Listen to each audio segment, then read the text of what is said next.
الحمد لله الكريم المنان الباسط الخيرات ومجيب الدعوات، نحمده ونستعينه ونستغفره ونعوذ بالله من شرور أنفسنا ومن سيئات أعمالنا.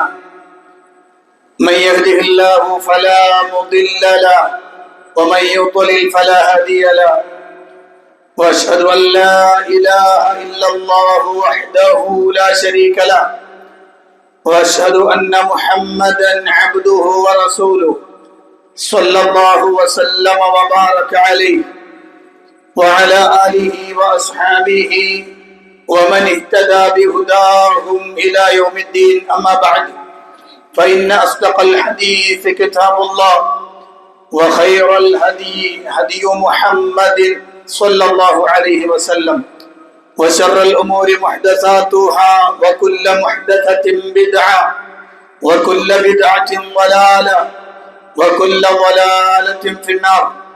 فقد قال الله سبحانه وتعالى في محكم التنزيل: أعوذ بالله من الشيطان الرجيم. يا أيها الناس اتقوا ربكم الذي خلقكم من نفس واحدة وخلق منها زوجها وبث منهما رجالا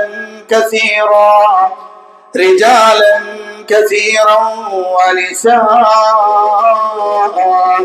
واتقوا الله الذي تساءلون به والأرحام إن الله كان عليكم رقيبا. يا أيها الذين آمنوا اتقوا الله وقولوا قولا سديدا يصلح لكم أعمالكم ويغفر لكم ذنوبكم، ومن يطع الله ورسوله فقد فاز فوزا عظيما.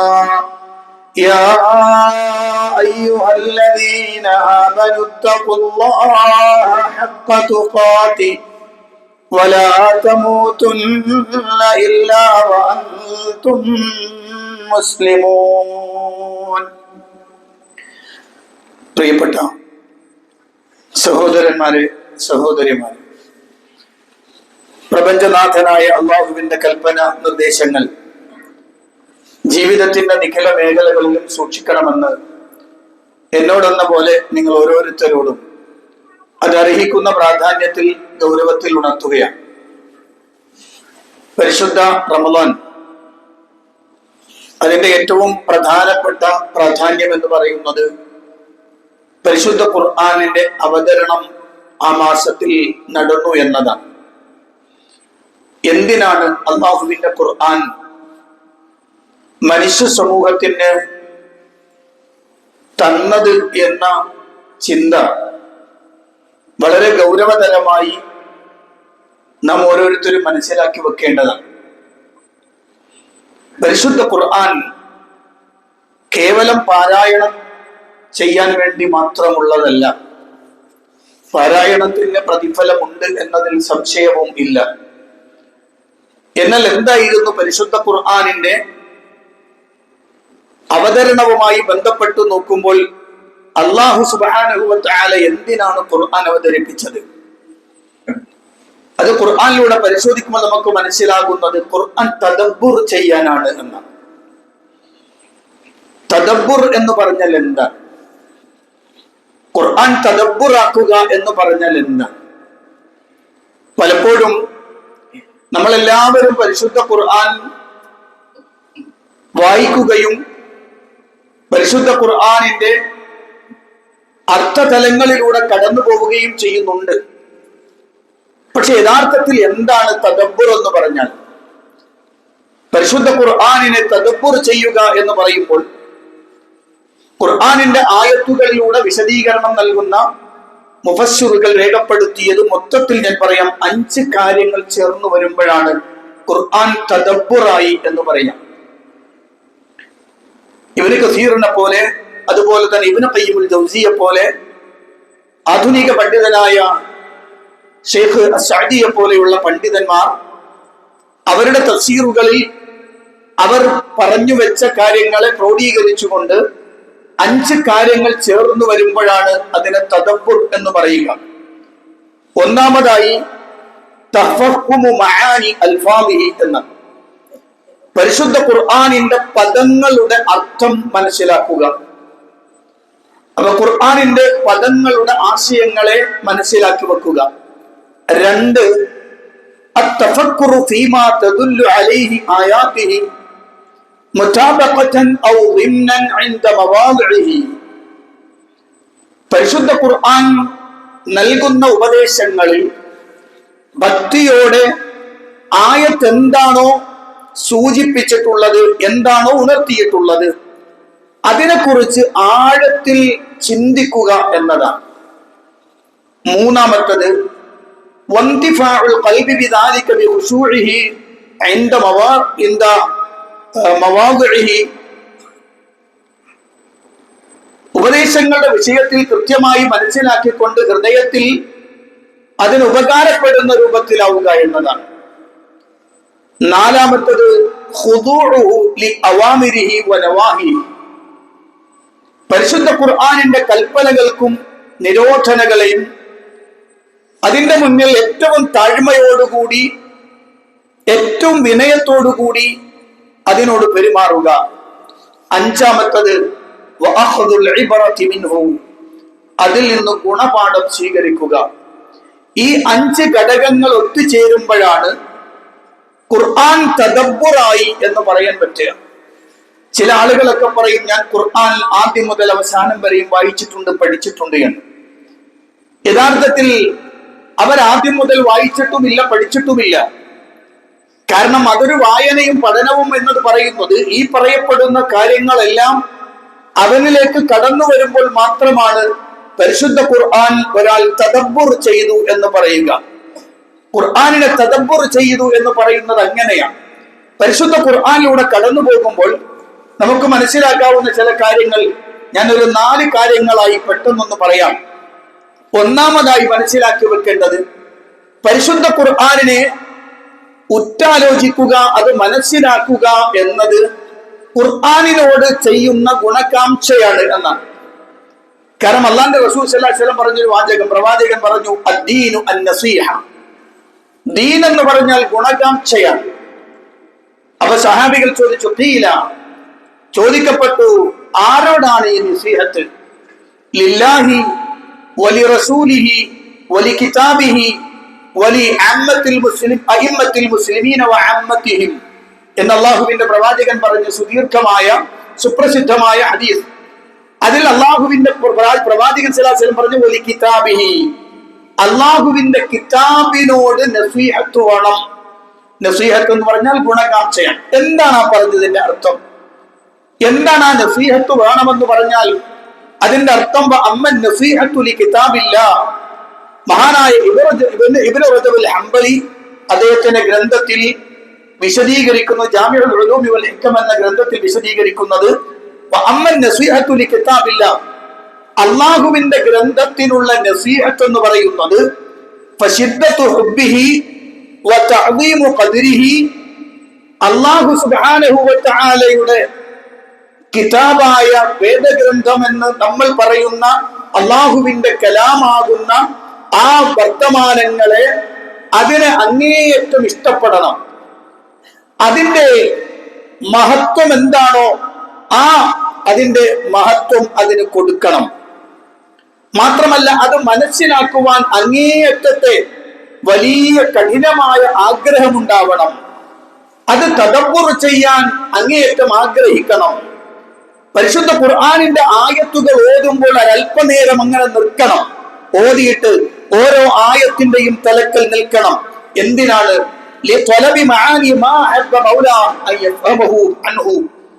അല്ലാഹു സുബ്ഹാനഹു വ തആല ആ ആയത്തിലൂടെ ഞാൻ എന്ത് മനസ്സിലാക്കാനാണോ ഇഷ്ടപ്പെട്ടത് അത് മനസ്സിലാക്കാൻ വേണ്ടി ഞാൻ അവിടെ നിന്നത് അന്വേഷിക്കണം.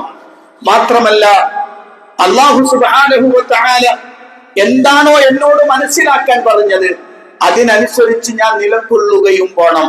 ഇതാണ് കിതാബിനോടുള്ള നസീഹത്ത് വെറും ഓതൽ മാത്രമല്ല. അള്ളാന്റെ ഖുർആനിനോടുള്ള നസീഹത്ത് എന്ന് പറയുന്നത് വെറും പാരായണം മാത്രമല്ല. ഓരോ ആയത്തിന്റെ തലക്കലും നിന്നുകൊണ്ട് ചിന്തിക്കണം, മനസ്സിലാക്കണം. അള്ളാഹു എന്താണ് എന്നോട് സംസാരിച്ചത് എന്ന് പരിശോധിക്കണം, അതിനെക്കുറിച്ച് അന്വേഷിക്കണം, അത് തന്റെ ജീവിതത്തിലേക്ക് കൊണ്ടുവരണം. ഇതെല്ലാം കൂടി സമ്മേളിക്കലാണ് നസീഹത്തുൽ കിതാബില്ല എന്ന് പറഞ്ഞാൽ. രണ്ടാമത്തത്, മനുഷ്യന്റെ ഖൽബ് എന്ന് പറയുന്നത് പല സന്ദർഭങ്ങളിലും പല രൂപത്തിലും ഇങ്ങനെ മാറി മറിഞ്ഞുകൊണ്ടിരിക്കും. ചില സമയത്ത് അതിന് വല്ലാത്ത വഹ്ശത്തുണ്ടാകും, കാടത്വം അഥവാ വന്യത അതിനുണ്ടാകും. ചില സമയത്ത് വല്ലാത്ത ഭയപ്പാടുകൾ അതിനുണ്ടാകും. ചില സമയത്ത് കാര്യങ്ങൾ ഏതാണ് തീരുമാനിക്കേണ്ടതെന്ന് അറിയാതെ തഹയ്യുറാകും. ചില സമയത്ത് അതാണോ ശരി ഇതാണോ ശരി എന്ന ഇൽത്തിറാബുണ്ടാകും. ഇതൊക്കെ മനുഷ്യന്റെ കൽവിൽ നിരന്തരമായി വന്നുകൊണ്ടിരിക്കുന്നതാണ്.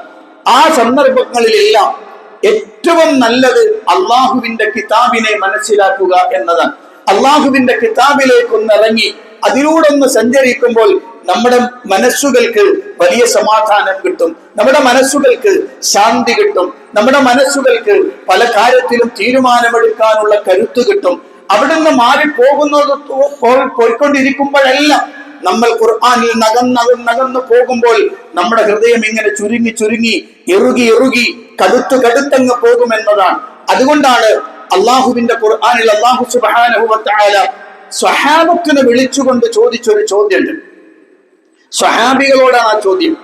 ഞാൻ ആ ആയത്ത് പറയുന്നതിന് മുമ്പ് ആ ആയത്തിന് മഹാന്മാരായ മുഫസ്സിറുകൾ അതിന്റെ ഒരു പശ്ചാത്തലം പറയുന്നുണ്ട്. ആ പശ്ചാത്തലം ഞാനൊന്ന് വായിക്കാം. കാരണം അത് വായിക്കുമ്പോഴാണ് ഈ ആയത്തിന്റെ ഗൗരവം മനസ്സിലാകുക. കാനത്തി സ്വഹാബത്തു ബി മക്കത മുജ്ദിബീന ഫലമ്മ ഹാജറു അസ്ഹാബുർ റീഫ വന്നിഅമ ഫഫതറു അമ്മാ കാനൂ ഫീഹി ഫഖസത് ഖുലൂബുഹും ഫവഅലഹുമുല്ലാഹു ഫഅഫാഖു. സ്വഹാബികൾ മക്കയിൽ കഠിനമായ പരീക്ഷണങ്ങൾ നേരിട്ടുകൊണ്ടാണ് ഇരുന്നത്. വിവിധങ്ങളായ പ്രയാസങ്ങൾ അവരെ പിടികൂടിയിരുന്നു. അങ്ങേയറ്റത്തെ കടുത്ത പരീക്ഷണങ്ങളും പ്രയാസങ്ങളും ഉപദ്രവങ്ങളും ഭീഷണികളും പരിഹാസങ്ങളും ആക്ഷേപങ്ങളും ഒക്കെ ആയിരുന്നു അവർക്കുണ്ടായിരുന്നത്. അങ്ങനെ ഇരിക്കുമ്പോഴാണ് അവര് മദീനയിലേക്ക് ഹിജറ വരുന്നത്. ഹിജറ വന്നപ്പോ ഒരു സമാധാനം കിട്ടി, നല്ലൊരു അന്തരീക്ഷം കിട്ടി, നല്ലൊരു അനുഗ്രഹം കിട്ടി. ആ ഒരു അല്പനേരത്തെ ആശ്വാസത്തിൽ അവരൊന്ന് തണുത്തുപോയി.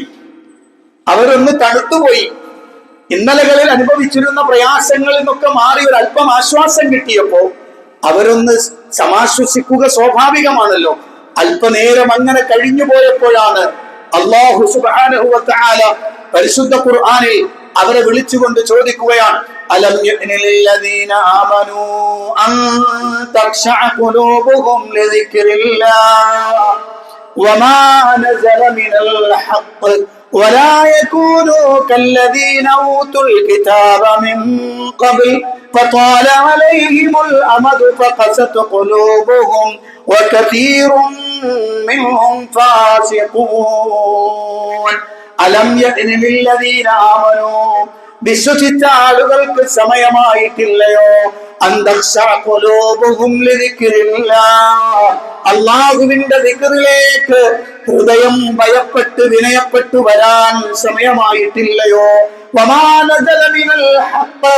സത്യമായി അവതരിപ്പിച്ചതിലേക്കും ഹൃദയം ഭയപ്പെട്ടു വരാൻ വിനയപ്പെട്ടു വരാൻ സമയമായിട്ടില്ലയോ?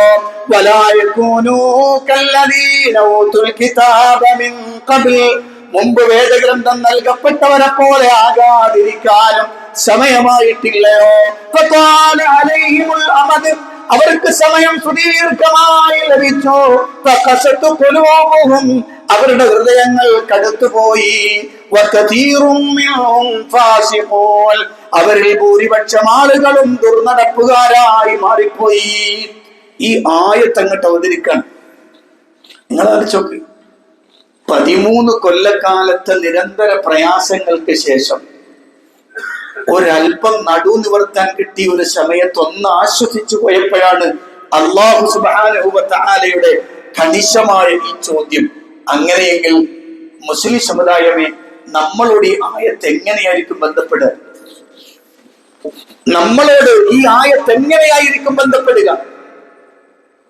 നമ്മളെ സംബന്ധിച്ചിടത്തോളം പരിശുദ്ധ റമളാനിലെ 13ാമത്തെ ദിവസമാണെന്ന്.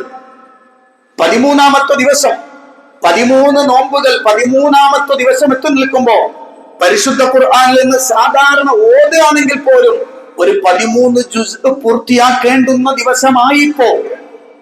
ഏറ്റവും കുറഞ്ഞ രൂപത്തിൽ 13 ജുസ് എങ്കിലും പൂർത്തിയാക്കണം. ഒരു പ്രാവശ്യം റമളാൻ അവസാനിക്കുമ്പോഴേക്ക് ഖുർആൻ പൂർത്തിയാക്കണമെങ്കിൽ എന്റെ മുന്നിലിരിക്കുന്ന പ്രിയപ്പെട്ട സഹോദരന്മാരിൽ 13 ജുസ് എത്തിയ എത്ര ആളുകൾ ഉണ്ടാകും? അതിൽ കടന്നുപോയ ആളുകളുമുണ്ട്, ഇല്ല എന്ന് ഞാൻ പറയുന്നില്ല. അതിൽ കടന്നുപോയ ധാരാളം ആളുകൾ ഉണ്ടാകും. പക്ഷെ ഇല്ലാത്ത ആളുകളൊന്ന് ആലോചിച്ച് നോക്കൂ. എങ്കിൽ ഈ ആയത്ത് ഞാനുമായുള്ള ബന്ധം എന്തായിരിക്കും? സ്വഹാബത്ത്, ആ സ്വഹാബികളെ വിളിച്ചുകൊണ്ടാണ് അള്ളാഹു പറയുന്നത്, നിങ്ങൾക്ക് സമയമായിട്ടില്ലേ? അള്ളാഹുവിന്റെ വേദഗ്രന്ഥത്തിൽ നിന്ന് അവതരിച്ചതിൽ നിങ്ങളുടെ ഹൃദയം ഒന്ന് മയപ്പെടാനും ഭയപ്പെടാനും സമയമായിട്ടില്ലേ നിങ്ങൾക്ക്? അതല്ല മുൻഗാമികളെ പോലെ ഹൃദയം കടുത്ത് നശിച്ച് അവസാനം ഫാസിക്കുകളായി പോകാനാണോ നിങ്ങൾ തീരുമാനിക്കുന്നത് എന്ന ചോദ്യം വല്ലാത്തതാണ് പ്രിയപ്പെട്ടവരെ. അതുകൊണ്ടാണ് മഹാനായ ഇമാം മാജുരി അദ്ദേഹത്തിന്റെ ഗ്രന്ഥത്തിൽ അഖ്ലാഖു ഹമലത്തുൽ ഖുർആൻ എന്ന അദ്ദേഹത്തിന്റെ ഒരു ഗ്രന്ഥമുണ്ട്. അതിൽ അദ്ദേഹം പറയുന്നു, ഫൽ മുഅ്മിനുൽ ആഖിൽ, ബുദ്ധിയുള്ള ഒരു വിശ്വാസി, ഇദാ തലൽ ഖുർആന, അയാൾ ഖുർആൻ ഓതിയാൽ ഇസ്തഅറദൽ ഖുർആൻ, അയാൾ ഖുർആനിനെ ഒന്നിങ്ങനെ പ്രദർശിപ്പിക്കും. ഫകാന കൽ മർആത്ത്, ആ ഖുർആനിനെ ഒരു കണ്ണാടി പോലെയാക്കും. യറാ ബിഹാ മാ ഹസുന മിൻ ഫിഅലിഹി വമാ ഖബഹ ഫീഹി, ആ കണ്ണാടി പരിശുദ്ധ ഖുർആനെ കണ്ണാടി പോലെ നിർത്താൻ. എന്നിട്ട് അവിടെ അവൻ പരിശോധിക്കും, അവൻ ചെയ്ത നല്ലതും അവൻ ചെയ്ത ചീത്തയും. നല്ല പ്രവർത്തനങ്ങൾ ഖുർആനിൽ പറഞ്ഞതെങ്കിലുണ്ടോ പരിശോധിക്കും, മോശമായതാണോ പരിശോധിക്കും.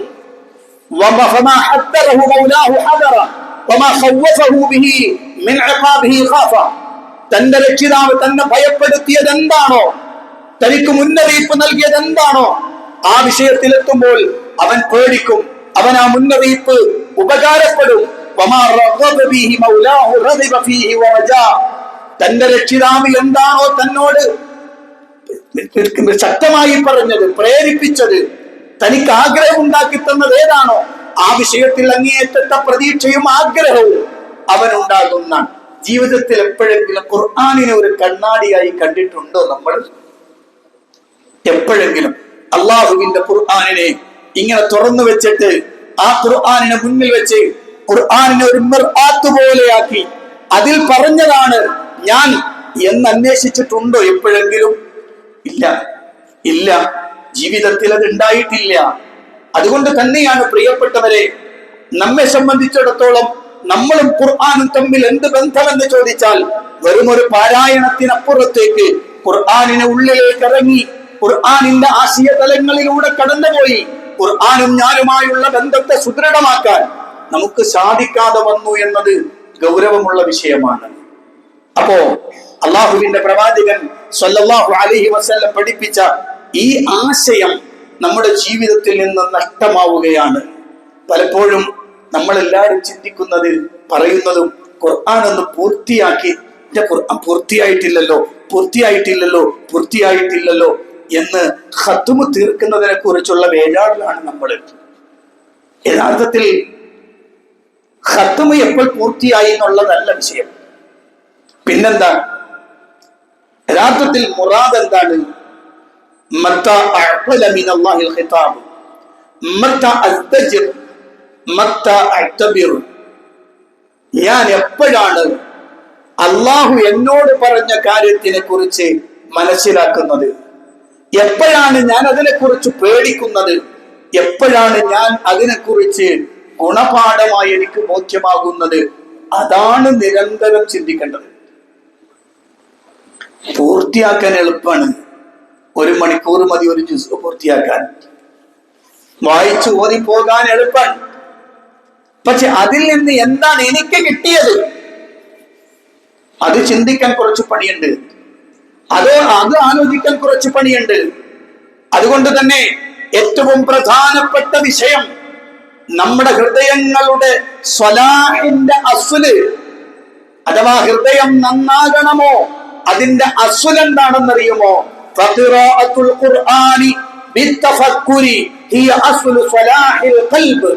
മിഫ്താഹു ദാരിസ് സആദ എന്ന ഗ്രന്ഥത്തിൽ മഹാനായ ഇബ്നു ഖയ്യിം റഹിമഹുല്ലാഹ് രേഖപ്പെടുത്തി വെച്ച വാക്കാണ്. ഫഖിറാഅത്തുൽ ഖുർആൻ, പരിശുദ്ധ ഖുർആൻ പാരായണം ചെയ്യുക. എങ്ങനെ? ബിത്തഫക്കുരി, ഖുർആനിനെ ആഴത്തിൽ മനസ്സിലാക്കിക്കൊണ്ട് ഖുർആൻ ഓതുക എന്നത് ഹിയ അസ്ലു സ്വലാഹിൽ ഖൽബ്, ഹൃദയം നന്നാകുന്നതിന്റെ അടിത്തറ അതാണ് എന്നാണ്. ഇതാണ് രണ്ടാമത്തെ കാര്യം. മൂന്നാമത്തെ കാര്യം, അള്ളാഹു തദബ്ബുർ ചെയ്ത ആളുകളെ ഖുർആനിന്റെ പല ഭാഷകളിൽ അവരെ പ്രശംസിച്ചു പറഞ്ഞിട്ടുണ്ട്. ആ പ്രശംസക്ക് നമ്മൾ അർഹരാണോ എന്നത് പരിശോധിക്കാം. അതിൽ ഉൾപ്പെടാൻ വേണ്ടി നിരന്തരമായി ശ്രമിക്കുക. എന്താണ് അള്ളാഹു പറഞ്ഞത് അത്തരം ആളുകളെ കുറിച്ച്? ഇന്നമൽ മുഅ്മിനൂന അല്ലദീന ഇദാ ദുകിറല്ലാഹു വജിലത് ഖുലൂബുഹും വഇദാ തുലിയത് അലൈഹിം ആയാതുഹു സാദതുഹും ഈമാനാ വഅലാ റബ്ബിഹിം യതവക്കലൂൻ الذين يقيمون الصلاة ومما رزقناهم ينفقون أولئك هم المؤمنون حقا لهم درجات عند ربهم ومغفرة ورزق كريم. الله in the Quran പറയാണ് ഇന്നമൽ മുഅ്മിനൂൻ, വിശ്വാസികൾ എന്ന് പറഞ്ഞാൽ ഇനി പറയാൻ പോകുന്നവർ മാത്രമാണ്. അല്ലദീന ഇദാ ദുകിറല്ലാഹ്, അല്ലാഹുവിനെ കുറിച്ച് പറയപ്പെട്ടാൽ, അല്ലാഹുവിനെ കുറിച്ച് പ്രസ്താവിക്കപ്പെട്ടാൽ, വജിലത് ഖുലൂബുഹും, അവരുടെ ഹൃദയങ്ങൾ പടപടാന്നിടിക്കാൻ തുടങ്ങുകയാണ്, അവരുടെ ഹൃദയങ്ങൾ പെടക്കുകയാണ്. വഇദാ തുലിയത് അലൈഹിം ആയാതുഹു സാദതുഹും ഈമാനാ, അല്ലാഹുവിന്റെ വേദഗ്രന്ഥം അവർക്ക് ഓതി കേൾപ്പിക്കപ്പെട്ടാൽ അവർ ഈമാൻ വർദ്ധിക്കുന്നവരായി തീരുകയാണ്. അവർ റബ്ബിലേക്ക് ഏൽപ്പിച്ചു കൊടുക്കുന്ന തവക്കുൽ ചെയ്യുന്നവരാണ്, നിസ്കാരം നിലനിർത്തുന്നവരാണ്, അവർക്ക് നൽകിയതിൽ നിന്ന് ചെലവഴിക്കുന്നവരാണ്. അവരാണ് യഥാർത്ഥ വിശ്വാസികൾ. അവർക്ക് റബ്ബിന്റെ അടുത്ത് പല പദവികളുണ്ട്, അവർക്ക് റബ്ബിന്റെ അടുത്ത് പാപമോചനമുണ്ട്, അവർക്ക് മാന്യമായ പ്രതിഫലം, മാന്യമായ ഉപജീവനവും ഉണ്ടെന്ന് ഖുർആൻ. ഇതാണ് ശരിക്കും അള്ളാഹു പ്രശംസിച്ചു പറഞ്ഞ ആൾക്ക്. ഖുർആൻ ഓതി കൽപ്പിക്കപ്പെട്ടാൽ ഈമാൻ വർദ്ധിക്കും. എങ്ങനെ വർദ്ധിക്കാം? ഖുർആൻ ഓതി കൽപ്പിക്കപ്പെട്ടാൽ എങ്ങനെ ഈമാൻ വർദ്ധിക്കാം? ഖുർആൻ ഓതി കേൾപ്പിക്കപ്പെടുമ്പോൾ ഖുർആനിന്റെ കൂടെ സഞ്ചരിച്ച് അതിന്റെ ഉള്ളിലേക്ക് ഇറങ്ങുമ്പോഴാണ് ഈമാൻ അയാൾക്ക് വർദ്ധിക്കാം. വെറും മൂത്തിൽ ഈമാൻ വർദ്ധിക്കൂല. ആയിരക്കണക്കിന് ആളുകൾ ഖുർആൻ ഓതുന്നവരുണ്ട്, ധാരാളം ആളുകൾ ഖുർആൻ ഓതുന്നവരുണ്ട്. അവർക്കത് ഈമാൻ വർദ്ധിക്കണില്ലല്ലോ. ഈമാൻ വർദ്ധിക്കണമെങ്കിൽ എന്ത് വേണം? ഖുർആൻ ഓതണ്ട പോലെ ഓതണം. എന്ന് പറഞ്ഞാൽ ഖുർആനിനെ കൃത്യമായി മനസ്സിലാക്കിക്കൊണ്ട് ഓതാൻ കഴിയുമ്പോഴാണ് പ്രിയപ്പെട്ടവരെ അയാൾ അള്ളാഹു പ്രശംസിച്ച, തദബ്ബുർ ചെയ്യുന്ന, അള്ളാഹു സുബ്ഹാനഹു വ തആല ഇറക്കിയതിനെ പൂർണ്ണമായും ഉൾക്കൊള്ളുന്ന തരത്തിൽ ചെയ്തവരുടെ കൂട്ടത്തിൽ ഉൾപ്പെടാൻ സാധിക്കുകയുള്ളൂ. അള്ളാഹു അനുഗ്രഹിക്കുമാറാവട്ടെ.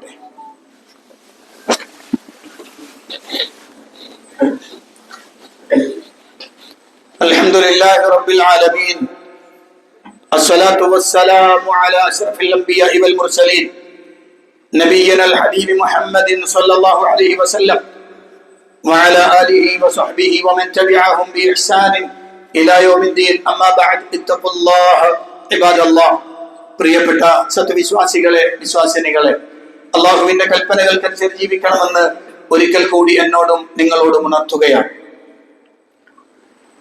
ഖുർആൻ തദബ്ബുറുമായി ബന്ധപ്പെട്ടുകൊണ്ട് അതിന്റെ 3 കാര്യങ്ങളാണ് നമ്മൾ മനസ്സിലാക്കിയിട്ടുള്ളത്. 4ാമത്തെ കാര്യം കൂടി നമ്മൾ മനസ്സിലാക്കി വെക്കണം. പരിശുദ്ധ ഖുർആൻ തദബ്ബുർ ചെയ്യാത്ത ആളുകളെ ഖുർആൻ ആക്ഷേപിക്കുന്നത് കാണാം.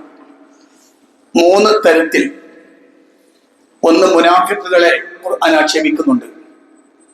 2, അവിശ്വാസികളായ ആളുകളെ ഖുർആൻ ആക്ഷേപിക്കുന്നുണ്ട്. 3 ഖുർആനിന്റെ അനുയായികളാകുന്ന ആളുകളെയും ഖുർആൻ ആക്ഷേപിക്കുന്നുണ്ട്. ഈ 3 നമ്മൾ ആലോചിച്ച് വെക്കണം. അതിൽ ഒന്നാമത്തെ ഖുർആൻ ചോദിക്കുന്നുണ്ട്, അഫലാ യതദബ്ബറൂൻ, എന്താണ് അവർ ഖുർആനെ കുറിച്ച് തദബ്ബുർ ചെയ്യാത്തത്, ആലോചിക്കാത്തത് എന്താണ്? ഞാൻ തദബ്ബുർ എന്ന് ഒറ്റ വാക്കി പറയുമ്പോൾ ഞാൻ എന്റെ ഖുതുബയിൽ ആദ്യം പറഞ്ഞ 5 ഘടകങ്ങൾ നിങ്ങളുടെ മനസ്സിൽ ഓർമ്മ ഉണ്ടാവണം. ആ 5 ഘടകങ്ങൾ ചേരുന്നതാണ് തദബ്ബുർ. എന്താണ് അവർ അതിനെ കുറിച്ച് ഉറ്റാലോചിക്കാത്തത്? ആരെ കുറിച്ചാണ് ഇത് പറഞ്ഞത്? മുഫസ്സിറുകൾ രേഖപ്പെടുത്തുകയാണ്, ആബൽ മുനാഫിഖീന ബിൽ ഇഅറാദി അനി തദബ്ബുരി ഫിൽ ഖുർആനി വത്തഫക്കുരി ഫീഹി വഫീ മആനി. ഇത് മുനാഫിഖുകളെ കുറിച്ച് അല്ലാഹു ചോദിച്ചതാണ്. മുനാഫിഖുകൾ അല്ലാഹു ആക്ഷേപിക്കുകയാണ്, കപട വിശ്വാസികളായ ആളുകൾ അല്ലാഹു ആക്ഷേപിക്കുകയാണ്. എന്താണ് അവർ ഖുർആനിൽ തദബ്ബുർ ചെയ്യാതെ തിരിഞ്ഞു കളയുന്നത്? എന്താണ് അതിനെക്കുറിച്ച് അവർ ചിന്തിക്കാത്തത്? എന്താണ് അതിന്റെ ആശയതലങ്ങളിലേക്ക് അവർ ഇറങ്ങാത്തത് എന്ന് ഖുർആനിന്റെ ആക്ഷേപം മുനാഫിഖുകളെ കുറിച്ചാണ്. എന്റെ പ്രിയപ്പെട്ട സത്യവിശ്വാസികളെ, ഈ ആക്ഷേപത്തിൽ ഞാനും നിങ്ങളും ഉണ്ടോ? ഈ ആക്ഷേപത്തിൽ ഞാനും നിങ്ങളും ഉണ്ടോ? ഉണ്ടെങ്കിൽ നമ്മുടെ പേര് മുഅ്മിൻ എന്നല്ല, നമ്മുടെ പേര് മുനാഫിഖ് എന്നാണ്. അല്ലാഹു കാത്തുരക്ഷിക്കുമാറാവട്ടെ. രണ്ടാമത്തേത് പരിശുദ്ധ ഖുർആൻ പറയുന്ന രണ്ടാമത്തെ വാചകം, അഫലം യദ്ദബ്ബറുൽ ഖൗല, സൂറ അൽ മുഅ്മിനൂൻ. അഫലം യദ്ദബ്ബറുൽ ഖൗല, ഈ ഖൗലിനെ അവരെന്തുകൊണ്ട് തദ്ബീർ ചെയ്യുന്നില്ല, തദബ്ബുർ ചെയ്യുന്നില്ല? എന്താണ് അവർ ഉറ്റാലോചിക്കാത്തത്? ഇവിടെ അള്ളാഹു ആക്ഷേപിച്ചത് ആരെയാണ്? ഇവിടെ അള്ളാഹു ആക്ഷേപിക്കുന്നത് കാഫിറുകളെയാണ്, അവിശ്വാസികളെയാണ്. പരിശുദ്ധ ഖുർആനിന്റെ ആയത്തുകളെ കുറിച്ച് ചിന്തിക്കാതെ അതിൽ നിന്ന് തിരിഞ്ഞു കളഞ്ഞ് അതിനെ ആക്ഷേപിച്ച് അതിനെ പരിഹസിച്ചുകൊണ്ട് മാറി നിൽക്കുന്ന അവിശ്വാസികളോടാണ് ഖുർആന്റെ ചോദ്യം.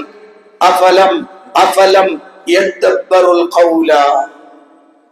ഈ ചോദ്യം നമ്മളോട് ഉണ്ടാകുമോ? ഈ ചോദ്യം എന്നോട് ബന്ധപ്പെടുന്നുണ്ടോ? ഞാനും നിങ്ങൾ ചിന്തിക്കണം. അള്ളാഹുവിന്റെ ഖുർആനെ ഞാൻ എങ്ങനെയാണ് കണ്ടത് എന്ന് എനിക്ക് എന്നെ കുറിച്ചറിയാം, നിങ്ങൾക്ക് നിങ്ങളെ കുറിച്ചറിയാം. ഈ ആയത്തിൽ ഞാൻ പെടുമോ? ആലോചിക്കേണ്ടതുണ്ട്. മൂന്നാമത്തത് അള്ളാഹുവിന്റെ റസൂലിന്റെ വാക്കാണ്. റസൂലുള്ള പറയുന്നത് ഖുർആൻ നമ്മളെ പഠിപ്പിച്ചതാണ്. ഖാല റസൂലു യാ റബ്ബി ഇന്ന ഖൗമി ഇത്തഖദൂ ഹാദൽ ഖുർആന മഹ്ജൂറാ. റസൂൽ പറയുന്ന സന്ദർഭം അള്ളാഹുവിന്റെ റസൂൽ പറയും എന്ത്? യാ റബ്ബി, എന്റെ റബ്ബേ, ഇന്ന ഖൗമി, തീർച്ചയായും എന്റെ സമുദായം, ഇത്തഖദൂ ഹാദൽ ഖുർആന മഹ്ജൂറാ, ഈ ഖുർആനിനെ അവർ അഗണ്യ കോടിയിലേക്ക് തള്ളിക്കളഞ്ഞു. ഇത് റസൂലുള്ള നമ്മളെ കുറിച്ച് പരാതി പറയും റബ്ബിനോട്, തദ്ബീർ ചെയ്യാത്തവരെ കുറിച്ച്. എന്താണ് ആ പറഞ്ഞതിന്റെ അർത്ഥം? മഹ്ജൂറ എന്ന് പറഞ്ഞതിന്റെ അർത്ഥം എന്താ? ഇബ്നു കസീർ റഹിമഹുല്ലാഹ് തഫ്സീർ രേഖപ്പെടുത്തുന്നു, വതർകു തദബ്ബുരിഹി വതഫഹുമിഹി മിൻ ഹജറാനിഹി. വതർകു തദബ്ബുരിഹി വതഫഹുമിഹി, ഖുർആൻ ഉറ്റാലോചിക്കാനും മനസ്സിലാക്കുക എന്നതും ഉപേക്ഷിച്ചാൽ, അതൊരാൾ ചെയ്യുന്നില്ലെങ്കിൽ ഖുർആനിനെ അയാൾ അഗണ്യ കോടിയിലേക്ക് തള്ളിക്കളഞ്ഞു എന്നാണ് മനസ്സിലാക്കേണ്ടത്. ഇനി മുസ്ലിം സമുദായത്തിൽ ആദ്യമുണ്ടായ അവാന്തര വിഭാഗം ഇന്ന് ധാരാളം ആളുകളുണ്ട്. 73 വിഭാഗം എന്ന് റസൂലുള്ളാഹി സ്വല്ലല്ലാഹു അലൈഹി വസല്ലം പറയുമ്പോൾ 72 വിഭാഗങ്ങളും ഇസ്ലാമിലുണ്ടായ അവാന്തര വിഭാഗങ്ങളാണ്. അതിൽ ആദ്യമായി കടന്നു വന്ന വിഭാഗം ഖവാരിജുകളാണ്. ആ ഖവാരിജുകളെ പരിചയപ്പെടുത്തിക്കൊണ്ട് അല്ലാഹുവിന്റെ റസൂൽ പറഞ്ഞത്, യഖറഊനൽ ഖുർആൻ ലാ യുജാവിസു ഹുലൂഖഹും ഔ ഹനാജിറഹും. അവർ ഖുർആൻ ഓതുന്നവരാണ്, പക്ഷേ അവരുടെ ഖുർആൻ തൊണ്ടക്കുഴിയിൽ നിന്ന് താഴേക്ക് ഇറങ്ങൂല.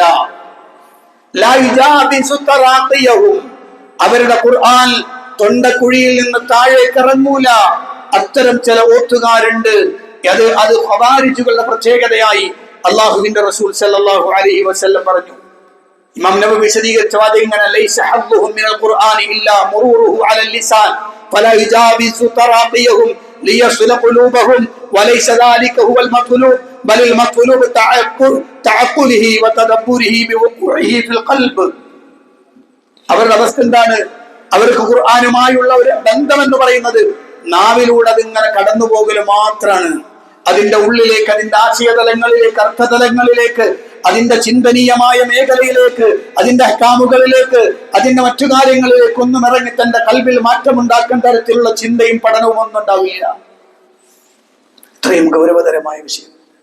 അതുകൊണ്ട് പ്രിയപ്പെട്ടവരെ, പരിശുദ്ധ ഖുർആനിൽ അല്ലാഹു പഠിപ്പിച്ചിരുന്നത്, ഖുർആൻ അത് വെറും പാരായണത്തിനല്ല, തദബ്ബുർ നിർബന്ധമാണ്.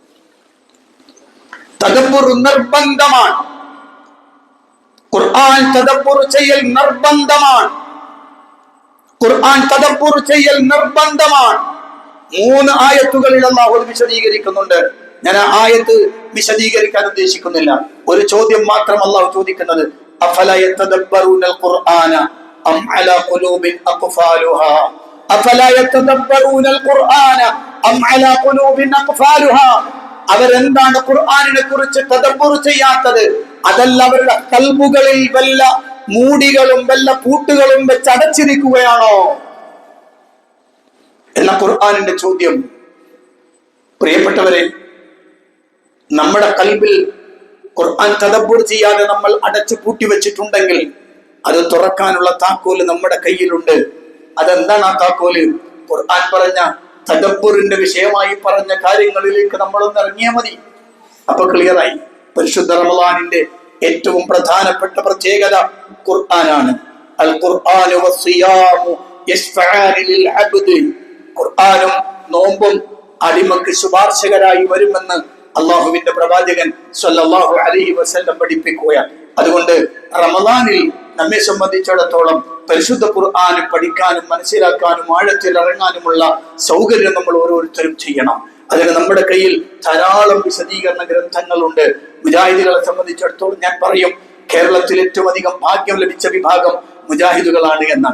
എന്തുകൊണ്ടെന്ന് വെച്ചാൽ പരിശുദ്ധ ഖുർആൻ കേരളത്തിൽ ആദ്യമായി പഠനം തുടങ്ങിയത് മുജാഹിദുകളാണ് എന്ന് അതിന്റെ വിരോധികൾ പോലും സമ്മതിച്ച് പ്രഖ്യാപിച്ചു കൊണ്ടിരിക്കുന്ന ഒരു കാലം. മാത്രമല്ല, അതിനുവേണ്ടി ബൃഹത്തായ തഫ്സീർ രചിക്കപ്പെട്ട ഒരു വിഭാഗം മുജാഹിദുകളാണ്. അമാനി മൗലവി റഹിമഹുല്ലയുടെ തഫ്സീർ, പരിശുദ്ധ ഖുർആനിലെ വിശദീകരണമായി ഇറക്കപ്പെട്ട എഴുതപ്പെട്ട പൗരാണിക തഫ്സീറുകളെല്ലാം പരിശോധിച്ച് അതിന്റെ സത്ത, അതിന്റെ ഓരോ ഭാഗങ്ങളും മലയാളത്തിലേക്ക് മൊഴിമാറ്റി എഴുതപ്പെട്ട പരിശുദ്ധ ഖുർആനിന്റെ വിശദീകരണ ഗ്രന്ഥമാണ് അമാനി മൗലവിയുടെ പരിഭാഷ. പ്രിയപ്പെട്ടവരെ, എല്ലാവരുടെയും വീട്ടിലതുണ്ടാകും. പരിശുദ്ധ റമളാനിൽ നമ്മൾ ഒരു എഫേർട്ടിന് തയ്യാറാവുക, കൃത്യമായി ഒരു ടൈം ടേബിൾ ഉണ്ടാക്കി പറയുക. പരിശുദ്ധ ഖുർആനിൽ നിന്ന് ഒരായത്തോ രണ്ടായത്തോ ഞാൻ തദബ്ബുർ ചെയ്യും, ഞാൻ പഠിക്കും, ഞാൻ മനസ്സിലാക്കും. എല്ലാ ദിവസവും എന്റെ 24 മണിക്കൂറിൽ 1 മണിക്കൂർ വേണ്ട, 50 മിനിറ്റ് വേണ്ട, 45 മിനിറ്റ് വേണ്ട, അരമണിക്കൂർ വേണ്ട, 10 മിനിറ്റ്, ഒരു 10 മിനിറ്റ്, 24 മണിക്കൂറിൽ 10 മിനിറ്റ് ഞാൻ എന്റെ റബ്ബിന്റെ ഖുർആനിന്റെ തദബ്ബുറിന് വേണ്ടി, അതെന്റെ ജീവിതത്തിൽ ഉപകാരപ്പെടാൻ വേണ്ടി ഞാൻ ചെയ്യും. അതുകൊണ്ടാണ് പ്രിയപ്പെട്ടവരെ, അതില്ലാത്തതാണ് മുസ്ലിം സമുദായം അനുഭവിക്കുന്ന ഏറ്റവും വലിയ പ്രശ്നം. ഈ റമളാന്റെ 17-ന് ബദരീങ്ങളുടെ ആണ്ട് കൊണ്ടാടുന്ന ആളുകൾക്കും ഖുർആൻ അറിയില്ല, ഖുർആനിന്റെ തദബ്ബുർ അവർ മനസ്സിലാക്കിയിട്ടില്ല. കാരണം ഖുർആനിലേക്ക് ഒന്നിറങ്ങിയാൽ, ഒരല്പം ഒന്നിറങ്ങിയാൽ മനസ്സിലാകും തങ്ങൾ ചെയ്യുന്നത് മഹാബദ്ധമാണ്, മഹാ അപകടമാണ്, ഞങ്ങൾ ചെയ്യുന്ന ഖുർആനിന് വിരുദ്ധമാണ് എന്നവർക്ക് ബോധ്യമാകും. പക്ഷേ അവരത് ചെയ്യാത്തത് ഖുർആൻ അവർക്ക് അറിയില്ല. കാരണം ആദ്യകാലത്ത് തന്നെ അവരോട് പറഞ്ഞിരുന്നത് ഖുർആൻ പഠിക്കൽ പാടില്ലാത്തതാണ്, പഠിച്ചാൽ പിഴച്ചു പോകുമെന്നാണ്. അത്തരമൊരു ചിന്താഗതിയിലാണ് ആ പാവങ്ങൾ വളർന്നു വന്നത്. അങ്ങനെയാണ് അവർ മുന്നോട്ട് പോകുന്നതും. അതുകൊണ്ട് തന്നെ അവർക്ക് ഖുർആൻ അറിയില്ല. നമ്മൾ ഖുർആനിന്റെ ആളുകളാണെന്ന് പറഞ്ഞിട്ട് പോലും നമ്മൾ തദബ്ബുർ ചെയ്യാൻ നിൽക്കുന്നുമില്ല. പ്രിയപ്പെട്ടവരെ, മാറണം, ജീവിതത്തിൽ മാറ്റങ്ങൾ ഉണ്ടാവണം. അങ്ങനെ നമ്മുടെ കൽബിന് വിശാലത കിട്ടണം, നമ്മുടെ കൽബിലെ എല്ലാ തരത്തിലുള്ള രോഗങ്ങൾക്കും ശിഫ കിട്ടണം, നമ്മുടെ ശരീരം നന്നാവണം, നമ്മുടെ അമലുകൾ നന്നാവണം, അള്ളാഹുമായുള്ള നമ്മുടെ ബന്ധം ഏറ്റവും സുദൃഢമാവണം. അതിന് പരിശുദ്ധ റമളാനിൽ ഓരോ ദിവസവും നിങ്ങൾ ഒരു സമയം ഒഴിവ് മാറ്റിവെക്കണമെന്ന് ഉണർത്തുകയാണ്. അള്ളാഹു അനുഗ്രഹിക്കുമാറാവട്ടെ. പരിശുദ്ധ ഖുർആനിനെ ജീവിതഗന്ധിയായി സ്വീകരിച്ച് അങ്ങനെ മരിക്കുന്നത് വരെ ഖുർആനുമായി ആത്മബന്ധം സ്ഥാപിക്കുന്ന ആളുകളിൽ അള്ളാഹു നമ്മേവരെയും ഉൾപ്പെടുത്തി അനുഗ്രഹിക്കുമാറാവട്ടെ. വന്നുപോയ തെറ്റുകുറ്റങ്ങൾ അള്ളാഹു വിട്ടുപുറത്തും അപ്പാക്കി തരുമാറാവട്ടെ. മരണപ്പെട്ടുപോർക്ക് അള്ളാഹു മഗ്ഫിറത്തും മർഹമത്തും പ്രദാനം ചെയ്ത് അനുഗ്രഹിക്കുമാറാവട്ടെ. രോഗം കൊണ്ട് വലയുന്ന ആളുകൾക്ക് അള്ളാഹു രോഗശമനം നൽകി അനുഗ്രഹിക്കുമാറാവട്ടെ.